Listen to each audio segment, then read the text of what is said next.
Hey, what is up, everyone? It's Rich. All right, welcome to Super Fun Sunday. This is going to be really cool. We're going to look at some Neal Adams Batman, but not only just Neal Adams Batman, but scans off of the original comics, which to me, when you see reprints of this stuff and it's done very like when they really clean the stuff up quite a bit, it loses some of its charm.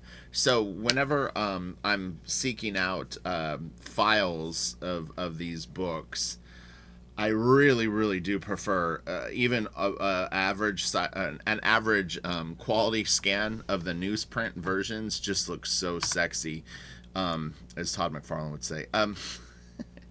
But yeah, like this is what I recommend to people if you want to collect this stuff. If you've ever seen comics, I haven't gone back and done like a ton of Silver Age, but I would definitely like to get into that. I think it would be a lot of fun and exciting for me. But buy beaters. Beaters meaning, you know, if you can't afford a $35 comic book of some old issue of Batman with, you know, like a high grade copy, you know, if you can find one that's pretty chewed up but has all the pages, in a weird way, it liberates you a little bit because you don't have to handle it with kid gloves, as they say, like when you're looking at it. So there is something kind of nice about that. But you know, some people only want to collect high grade stuff. But I think when you see these pages, you'll kind of see what I'm talking about. I didn't pull up any of the like super cleaned up files, but they do this like digital process where they take the original files and pull out the color. I mean, you've seen me kind of do it on these videos. I mean, it's essentially they do something kind of like this actually doesn't look that bad because it's still in the newsprint, so you can see a little bit of the schmutziness of it. But anyway, so Blaster Kid updates. Just give me 1 second to do some updates. I'm gonna announce the colorist as soon as I shoot this video on Patreon. So for people interested, that'll be the first place where I actually show some of the color samples that got this person the particular job.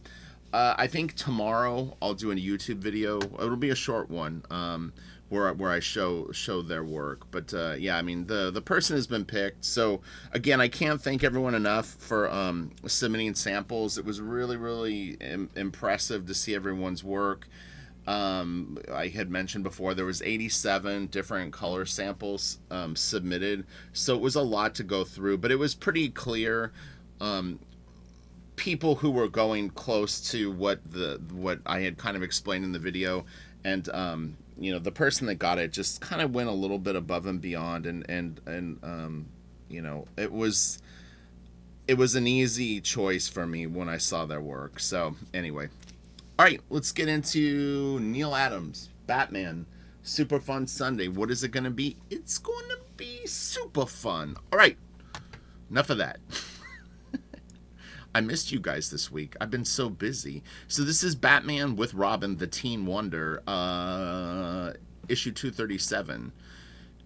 Neal did a lot of Batman stuff, but it's pretty spread out, and a lot of times there's sort of like these shared books where it'll be like a couple of stories, and then maybe he did the cover and stuff like that. It was a little harder for me to find the sweet spot as I would have hoped. But there's a lot of Neal Adams that I really want to get into. I've always wanted to. I remember Scott Williams one time bought this gigantic Dead Man reprint, kind of like the size of like an Absolute. It was big thick book. The problem is, well, I don't know about that book. I don't want to jump from A to Z on it, but if those scans are cleaned up, then they're probably not going to look as good as they did on newsprint. I'm just saying, newsprint has got a magic to it. So anyway, we're going to go into full screen mode. We don't necessarily need to actually look at these pages in order. There's 2 full comic books, and we're going to go kind of slow. We're going to take it slow today, kids, and just enjoy the jams. And yeah, it'll be interesting. So Neal Adams, when I first was exposed to his work, oh, and I want to thank, someone complimented me on my Frazetta video. It was how they found my channel, and then they ended up finding me on Instagram. They're following me on Instagram, and they put a real nice comment. They said that my video was fun, but also interesting.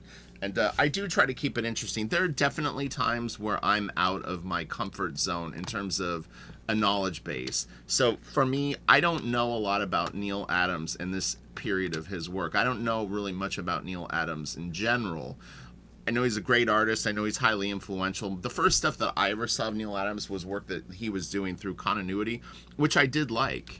But I had to go back and look at this stuff. And again, I don't know all the ins and outs of it. I don't know what his best work would be considered during this time frame and whatnot. So I picked two comics that I think look cool. And I really like his Superman Muhammad Ali comic too. So this is a great cover. We got the Reaper, Night of the Reaper, a haunting Halloween novel. I like it. Okay, so let's go. No. Oh yeah, this story. This is so awesome. I actually want to say I remember doing a video with this page before. I don't know if I had a black and white copy of it. We were going through original art or what the scenario was, but I remember this piece and doing a video where I talked about it, not just looking at it. I do think it's really, really fantastic. It's creepy. It's got some really dramatic lighting. I mean, the peachy sort of pink sky in retrospect is maybe a little bit of an odd choice, but it's it is what it is, and it looks cool.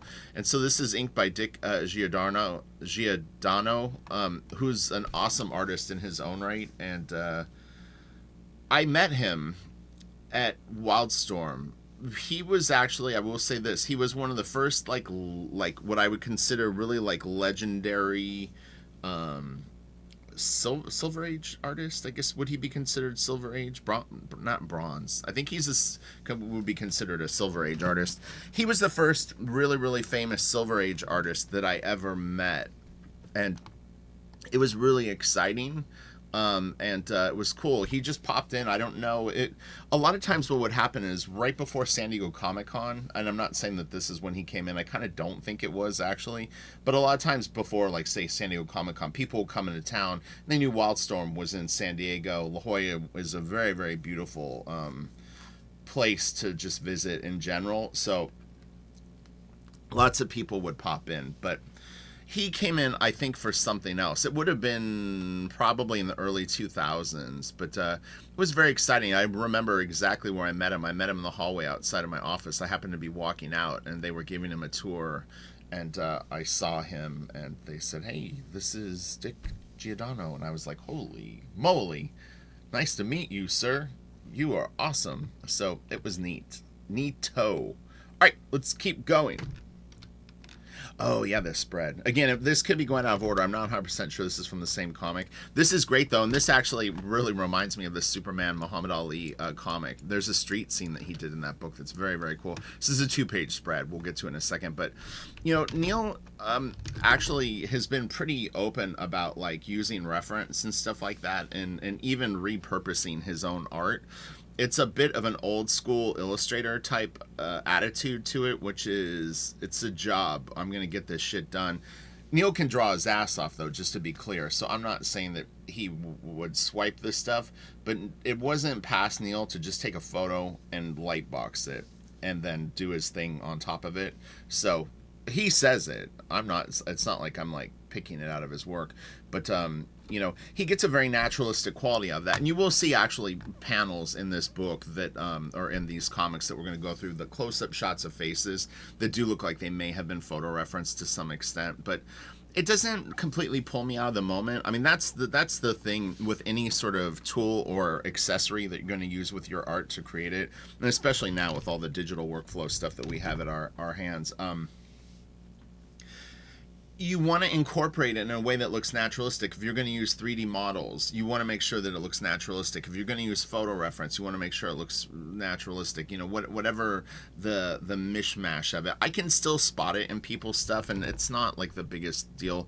I think as people get better, you see it less, but I definitely can sense it in people's work. And look, I mean, it's if you're learning to draw, I mean, it's you're gonna use every tool at your disposal until you become liberated and figure out a full-on thing that you do, whether it's using the clone stamp or some custom brush that you make or whatever it is. You know what I mean? Like, This is great. This guy turning is awesome. This is beautiful too. He uses really great shapes. It's I don't know if they did a shot. I think maybe the next file might be the spread in one.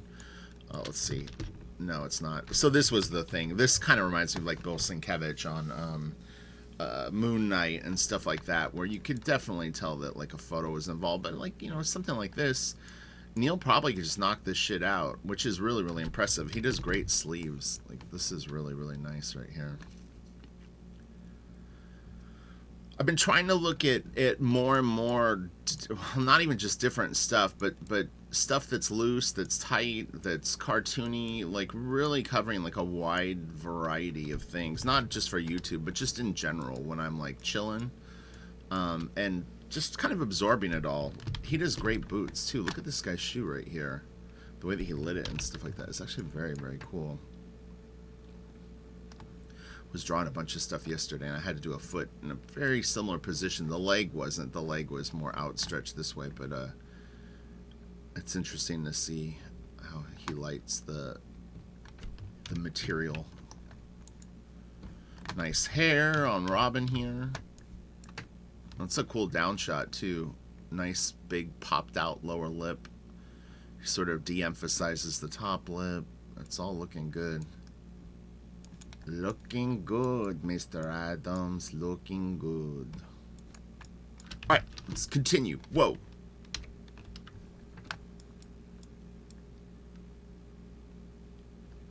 I bet sometimes back in this time period that they used certain colors just based on the fact that other colors had already been used on the page. It's like we have a wider palette and saturation and kind of range that we can do now, and so you can repeat colors that are close but still tweak them more. But back at this point, it's like if you've got all these colors on Batman and Robin, then all of a sudden you might be, you know, painting a tree pink and blue, but it creates a very, very cool effect. I'm not saying that that's why this color was chosen. I'm just saying that things like that I would assume happen. The flesh tones on this are actually quite nice. It's one thing that I really sometimes have an issue with comics that I've seen over the last even 20 years, honestly, is I hate the skin tones that people use in the books. I just think that they look really bad. I was going to try to soften the blow on it, but people that can color skin good are great. But so I see so many books where the skin colors are just weird looking, like in the way that they light it. It's like it's skin. It's not, you know, I don't know, whatever the technique that they kind of are using. This is cool. I mean, really, if you even look at the flesh tones here, I mean, there's really not a lot of like variety of the color. I mean, it's a little hard to tell because the scan is so weird, but there might be a little bit of a darker color of peach or whatever you want to call it on him, but I kind of think it's just that the scan makes it look that way. But that's all you need, you know. And you could light that now, you know. You pick a nice color of flesh for whichever character, you know, you're working on, and depending on their nationality and stuff like that, and then you can light it from there. Or, you know, sometimes light actually just completely affects things. This is nice.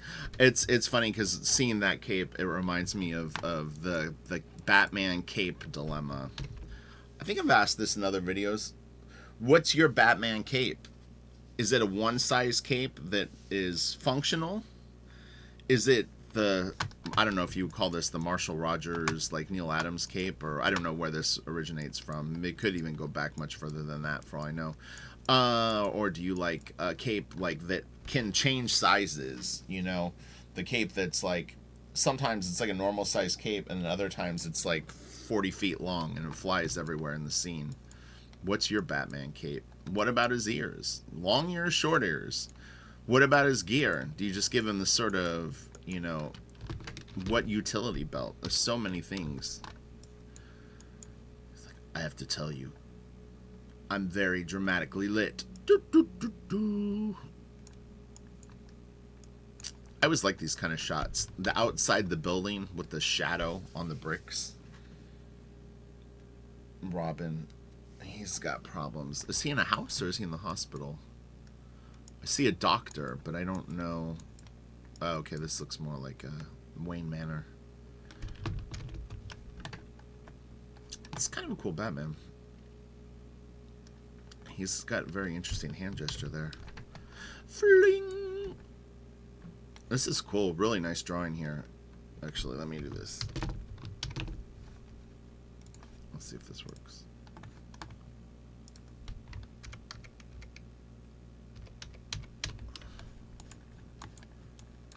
Yeah, it's nice.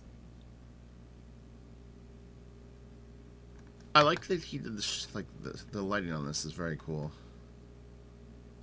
Just gives that top of that thigh is getting some light. Well, hopefully everyone's having a good week. I had a very disturbing post on Instagram last night from a friend of mine. I don't know him real well, but I met him years ago, and he lives over in Europe.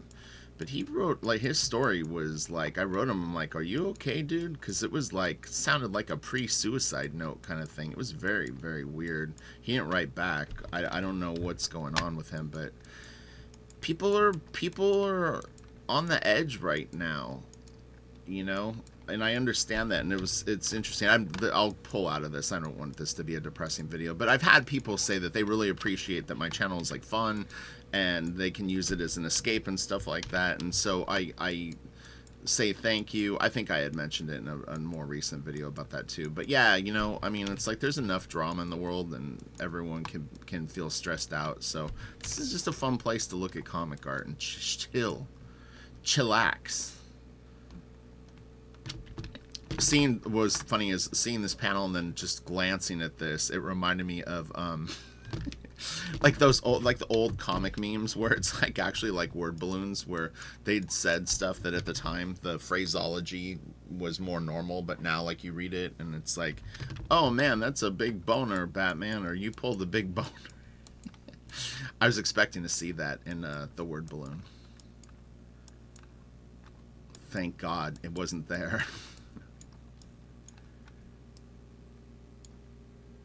He's like, I'm gonna have to take you in the closet so we can solve this boner. Just kidding. He didn't say that for real. This is like a precursor to Skeletor. What's going on? When I think of Skeletor, it's funny. So, like, I was obviously aware of He-Man, Masters of the Universe, but I wasn't something that I was like super into as a kid. But the sideshow statues, when they started doing the Skeletor one, really caught my eye with that lava. Like, if you've seen it, it was very, very cool. Sort of a different take on Skeletor. But that got my interest in all that stuff really kind of going. But someone was talking about, this is such a great drawing right here. It would be cool to have a Blaster Kid like statue or some sort of like action figure at some point, and trust me, that would be so badass. But the goal is comics. I can't stress that enough. But all that stuff is fun, you know. If people like it enough and it's doing well enough, and things like that become an option. I mean, I would love a sideshow statue, or to commission someone to do something like that. Oh my god, it would be great. This is really nice. He does a great job with the cape. He keeps it silky and kind of flowy, and really sort of keeps it in this thing. It's cool. I really like this panel a lot. It's really good. He's so crunched down. I don't know how good this is gonna clean up. I'll try to get. I'll do one more. Yeah, it's a little. I'll pull the blacks down. Not flawless, but let me see something. This is another thing too. I was talking to a friend of mine about this. It is actually very, very interesting when you do remove the color, even on a page like this. and you see just about like how much detail and how much is really going on in the drawing, because it's very deceiving even with simple color, and you can sometimes really imagine quite a bit more. But if you look at this drawing in particular, it's a beautifully drawn figure. This guy laying down here is really great, and this is awesome too. Great gesture.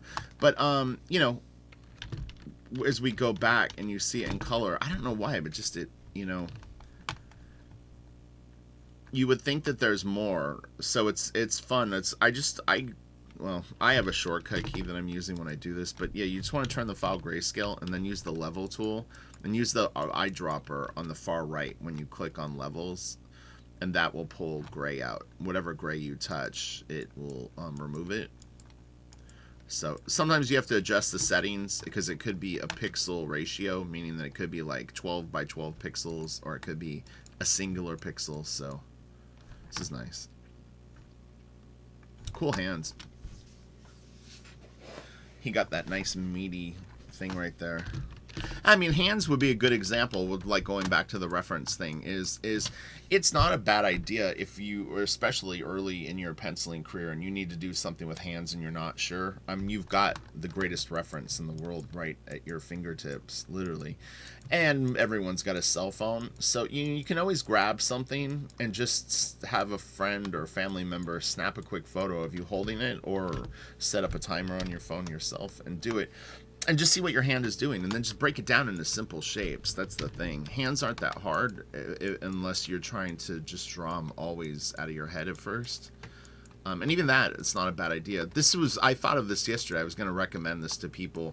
If you're bored and you have nothing to do, the greatest thing that you could ever do for yourself is sit down, grab a sketchbook. Don't worry about the quality of them. Draw hands for a half hour out of your head. Just do 50 hands. Do 50 heads. You're always going to need to be better at drawing heads and hands. So why not just knock out thousands and thousands of them when you're just spinning your wheels? You're like, I don't know what to draw. I'm a comic book idea. I'm at a roadblock. I can't figure out what they're going to do when they get to the Hoover Dam. Damn it, Rich, there's nothing I can do. No, there is. You could draw hands or heads. Out of your head. That's the important thing. You can always, if you're going to use reference, then set up a time frame. You're going to work from reference for 30 minutes. You're going to do 2 hours of reference, but I want to stress to you, draw out of your head as much as possible. Yesterday I drew for, I don't even know, 7 or 8 hours. I used no reference. I just fucking grounded and pounded shit. And a couple hours into the day, I was actually drawing pretty good.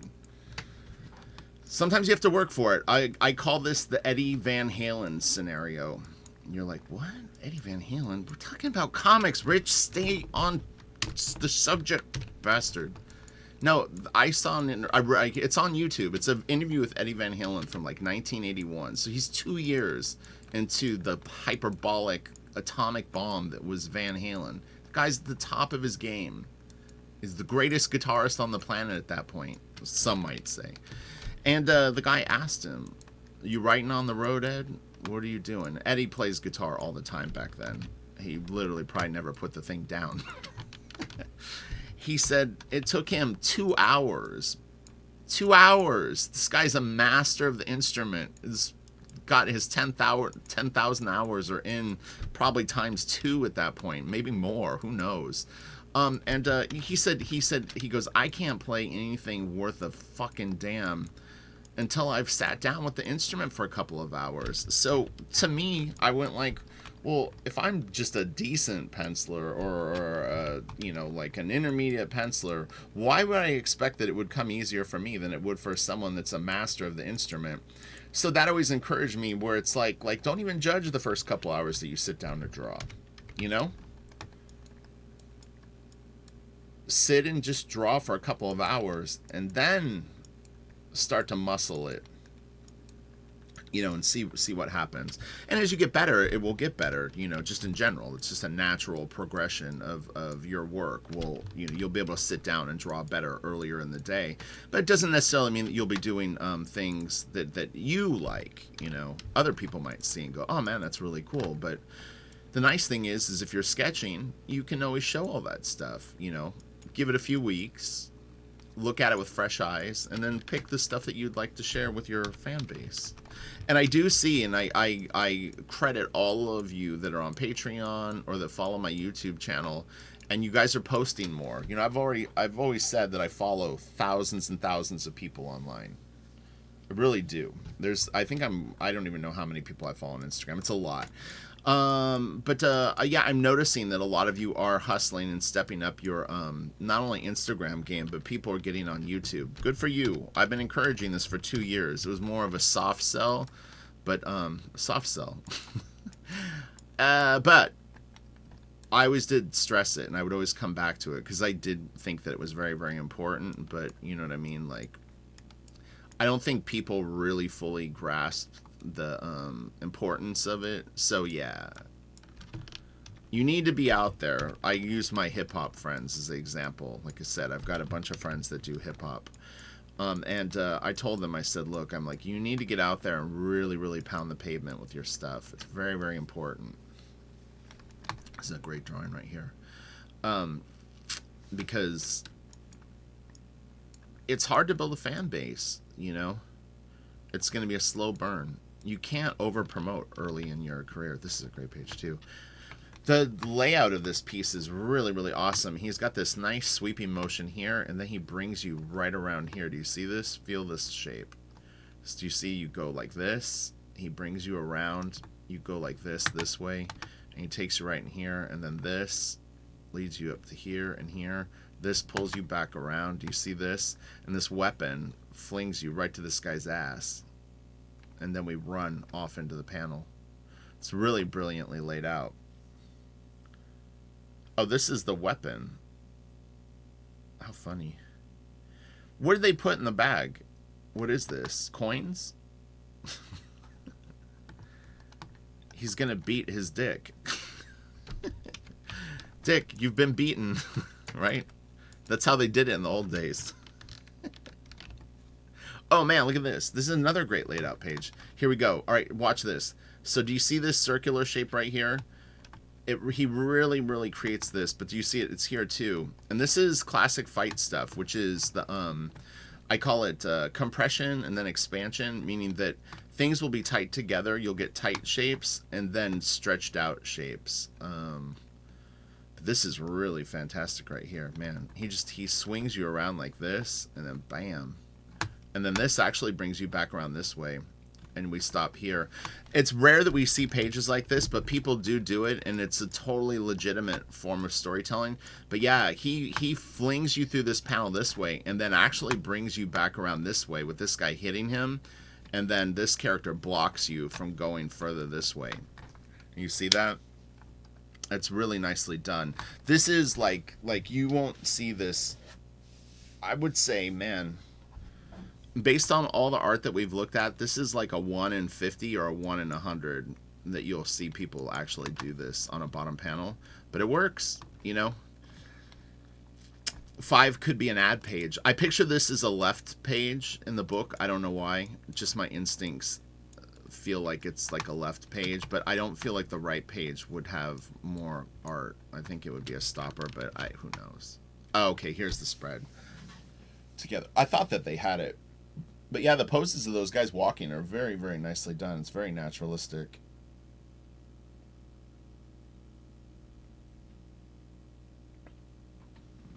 This is interesting. It's almost a flip of this. Like, look at this pose right here, and look at this right here. It's a little different, but man, he draws people walking so good. This is so nice. Man, Neal was great. I had 2 friends that worked with Neal at Continuity, Richard Bennett and Aaron Weisenfeld. So Aaron Weisenfeld, I think, went to, what's it called? Cooper Union. This is an art school, I think, out there. I think that's what it was called. Yeah, and then ended up getting hired at Continuity out in New York, and I think that's where he met Richard Bennett. But yeah, both of those guys work with Neal Adams, and then they came to Wildstorm. But it's probably one of the reasons they're so damn good is they were already just incredibly accomplished young artists, and then you work with someone like Neal Adams, and he shows you the ropes, the no nonsense, get it, get good looking art. And then you combine that. I'm trying to think if I've ever met Neal Adams. I think I maybe, I went by his table one time. I don't know if I just said hi. I don't know, no real good story with it. I consider Neal Adams a superhero because he always wears the same costume. I shouldn't talk because you'll generally see me in a black shirt and Dickies shorts with a ball cap. So that's my uniform. But yeah, Neal's got he wears that blue button-up shirt. I honestly, I've wanted to make like a meme. Or if I could find a picture of like a closet with just that blue shirt, it'd be like, that's like Neal Adams, like getting ready for a Comic-Con. I wonder if does he mix it up? Is there ever a different color? Like a green? Emerald green? This is cool. I put a hot ember to the balloon, which held this scow afloat once. And for the second time, while the guest escapes, I smash away at this molding. Batman, what are you going to do? You need to stop this guy. This looks a little like the Punisher. Did Neal ever do the Punisher? God, he would do an awesome Frank Castle.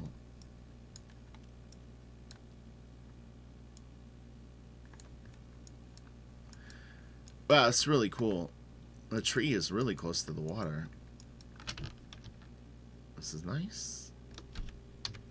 I could see McFarlane being into this. There's been a few times that I've actually seen little things that remind me a little bit of Todd. It could just be coincidental, but this is nice. Nice panel. I guess he's laying on another part of the dock. I was like, I'm not 100% sure what this dude is laying on. It's a tough shot. Nice up shot. Oh, it's really good. He really popped the brow up. That's nice. The nose looks good. This is awesome. Okay.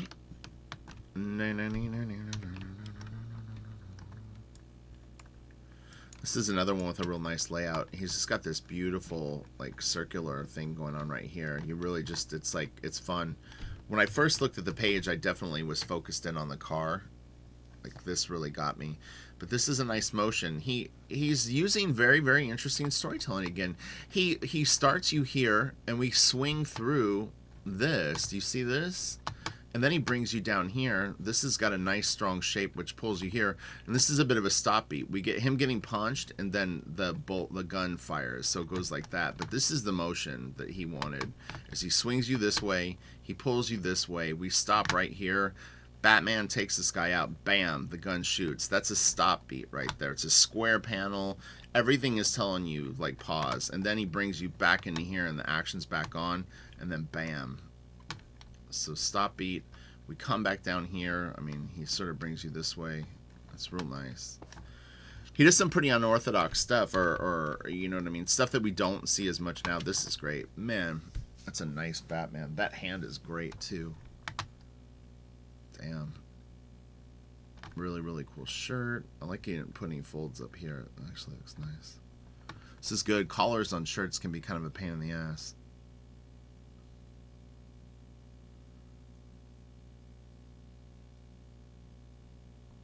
Look at that swanky couch.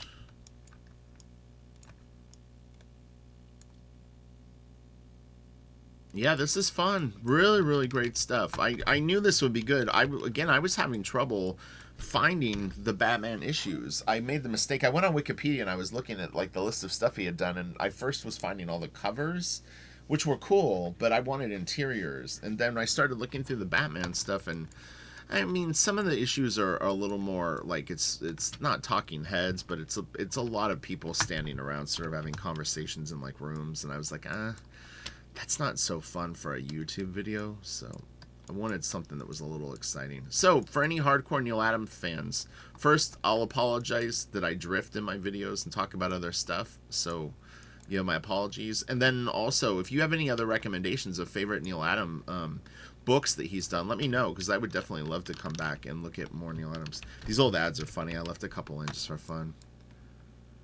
We need a girl victim for the experiment. Sexist. No problem, doctor. Girl, you don't need to do this. Keep her quiet. Wow, what is going on?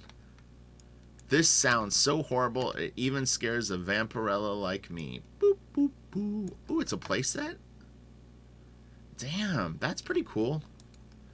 Anyone ever get this? Or see it? I've never seen this before. I like to look at old toys. Like, I like to watch videos of old toys on YouTube. I like the hanging cage is cool. Oh, this looks like a fun little set. Pendulum. Oh, it's the pendulum, like, decapitation thing. That's cool, man. The weird world of Aurora. Damn. That's pretty awesome. Did they sell these figures? Interesting. What a fun time to be a kid. I can only imagine. Bam. It's about to get Watusi on this dude. Batusi, sorry. Neal, you did a great. It was it Batman Gen 13? I don't even remember. Neal did a one shot of Batman, I think, with like clowns. It was pretty good. I liked it.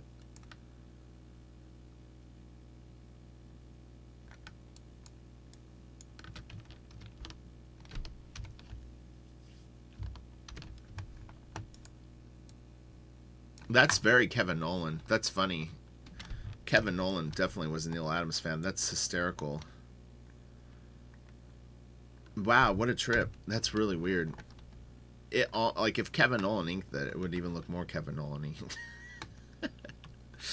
That's funny. It's so Nolan. There was a series of auctions that ended last night that were all like wraparound, I think, Batman related covers. There was a pretty nice Kevin Nolan piece in there.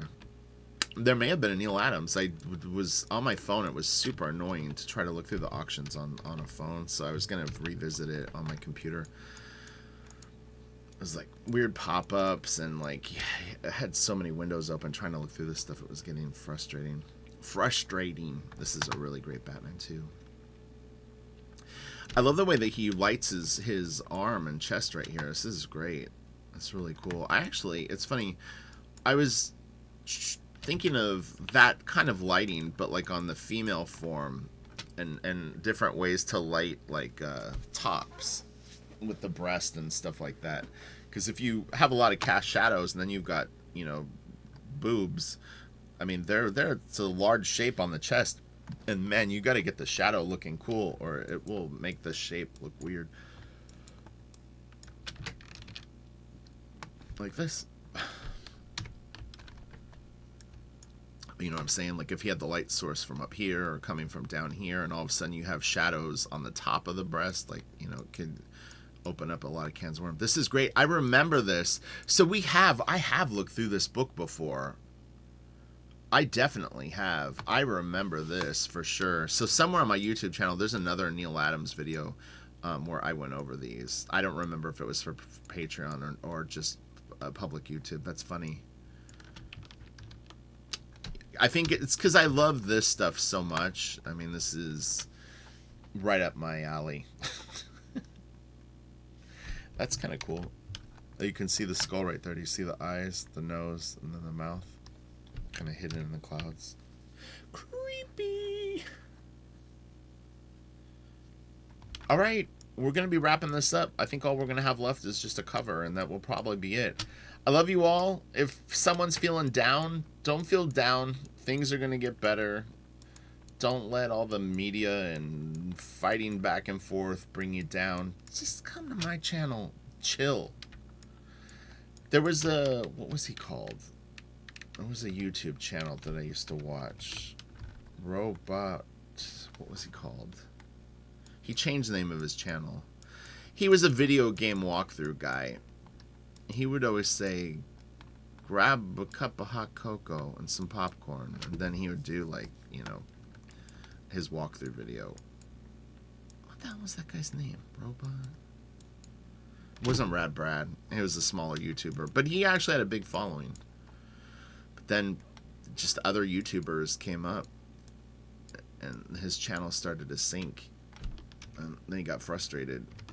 So I said last night to a friend of mine, I said, YouTube is tough. You can do real well and you can get thousands, hundreds of thousands of subs, and sometimes your channel just all of a sudden will dry up, you know. And if you go from getting hundreds of thousands of views or even a million views on some videos, and then all of a sudden you're getting like 15 to 25,000 views, that's a huge drop. And all of a sudden you can't make a living doing YouTube. So anyway, all right, I think that's going to be it. Let's get, yeah. Okay, have a great day, and I will be back tomorrow with the colorist announcement, I think. All right, have a good one. Or you could go to Patreon, sign up today, and find out ASAP. All right, bye.